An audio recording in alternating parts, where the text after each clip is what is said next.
My brother tried to prank my girlfriend with a fake knife and ended up in the ER. I've been with Elena for 3 years. She is the kindest, most soft-spoken woman you'll ever meet. But she's also spent the last 12 years of her life training in Brazilian Jiu-Jitsu and Muay Thai. It's not just a hobby for her, it's muscle memory. She's taught hundreds of women how to survive the worst-case scenario, and because of that, her body reacts before her brain even has a chance to process what's happening. My family, on the other hand, is obsessed with prank culture. They think everything is a joke. My brother Tyler is 24 and thinks he's the next big thing on social media. He's always jumping out of closets or putting plastic wrap on toilet seats. It's exhausting. Last month, we went to my parents' cabin for the 4th of July. Before we even got there, I pulled Tyler aside. I told him, "Dude, I am serious. Do not mess with Elena. She has a very intense, startled response. If you jump at her, she will hit you before she realizes it's you." Tyler just laughed. He told me I was being a protective buzzkill and that Elena needed to loosen up. I thought he got the message. I really did. On the second night, we were all hanging out by the fire. Elena went inside to grab some extra blankets. The hallway in the cabin is pitch black at night. Tyler had slipped away 10 minutes earlier, saying he was going to bed. Suddenly, we heard a crash, and then a sound that I can only describe as a guttural, primal scream. I ran inside, and what I saw was absolute chaos. The hallway mirror was shattered. Tyler was pinned to the floor in a transition hold that looked incredibly painful. He was wearing a black ski mask and holding a realistic-looking prop knife. Elena had his arm twisted in a way that didn't look natural,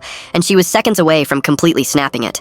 She was shaking. Her eyes were wide and vacant. She was in full survival mode. When I yelled her name, she blinked, and the recognition finally hit her. She let go immediately and backed away, gasping for air. Tyler, however, was not okay. He was crying, clutching his shoulder and screaming that she was a psycho. The rest of the night was a nightmare. We had to drive Tyler to the emergency room at 2 in the morning. Turns out, Elena had dislocated his shoulder and given him a minor concussion when she took him to the ground. Ever since we got home, my mom has been on a warpath. She's calling Elena dangerous and unhinged. She sent me a long email saying that if I don't break up with her, I am no longer welcome at Thanksgiving or Christmas. She said, "We don't allow violent people in this family." The irony? Tyler recorded the whole thing. He had a hidden camera in the hallway because he wanted to post her scared reaction online for clout. I found the footage on his laptop while helping him move his stuff. The video is horrifying. You see Tyler jump out, brandishing that fake knife and screaming at the top of his lungs. Elena didn't even scream at first. She just moved. It was a blur of motion. She neutralized the threat in less than 3 seconds. I sent the video to the family group chat and said, "This isn't a girl being violent. This is a girl surviving a man in a mask attacking her in the dark." Tyler is lucky she realized it was him when she did. Now, the family is split. My dad thinks Tyler got what he deserved, but my mom and my sister are doubling down. They say Elena should have known it was a joke because we were at a family cabin. They're demanding she pays Tyler's $3,000 medical bill. Elena is devastated. She hasn't stopped apologizing, even though she did nothing wrong. She's even offered to pay the bill just to keep the peace. But I told her absolutely not. I'm sitting here looking at a text from my mom right now. It says, "Choose your family or choose the fighter. You have until Sunday." The crazy part? I've already made my choice. I'm just wondering how a joke was worth losing a son over.